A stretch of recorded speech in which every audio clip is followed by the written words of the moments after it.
And then as I got older, I realized that everything you desire in life is on the other side of hard. Everything, you think about it, getting up, drinking water, exercising is hard, right? Eating right is hard for a lot of people. Working out is hard. Studying is hard. Starting a business is hard. Getting funding is hard. You know, all those things are hard. But when you look at the other side of that, if you do eat right, if you do exercise, if you do drink water, if you do go behind your dreams, you have everything that you desire is on the other side. But the thing is, people go through life avoiding what's hard, not realizing that everything they desire is on the other side of hard. So that was one of the things that, you know, I learned from my dad of like, hey, this is going on. He's like, you see older people, they're like, oh, wow, maybe I did overreact. It's like when I look over my military career, I would look at it totally different now than when I was in it. Probably a little bit appreciative. I'd have been more, I would have maybe, it's crazy. I hate to say this because I heard it a million times. People are like, oh, it goes by fast. When you're in it, you're like, man, you're crazy. 20 years does not go by fast.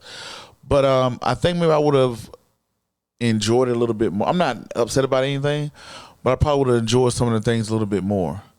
I was always worried about, I had so much going on. You know, you're under so much pressure of what you're going to do next, what you're going to do next. You're going to move. You got real world. You got home. You're a husband. You're a dad. You're this.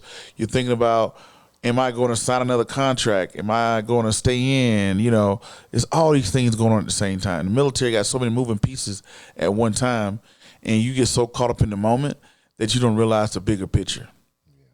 So you know what I do sometimes? I go outside, sit on my porch, and I just feel the wind on my skin, and I look around and I see the color. This is corny, but I honestly do this. I sit down, I feel the wind, I look at the colors around me, and I see, I look in the sky and I see the clouds, and I might touch my hand and feel my skin, and I just think, man, it's good to be alive.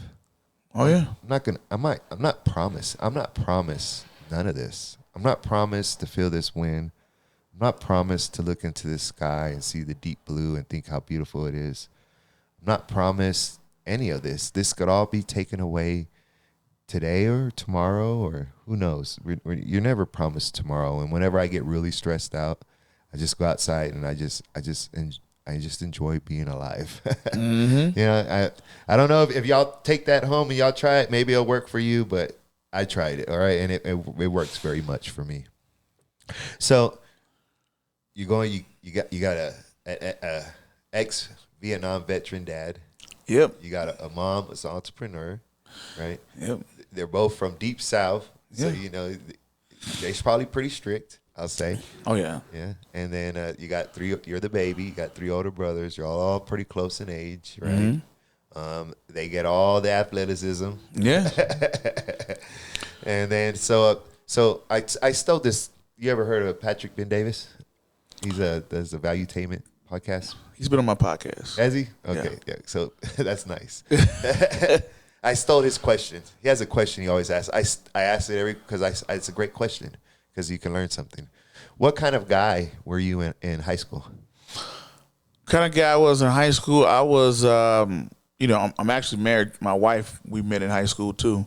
But if I would describe myself the type of guy, I guess I wouldn't say I was a popular guy, but I wasn't like a nobody guy. So I was kind of in the middle. I was the type of, I wasn't a cool guy. I was kind of bland.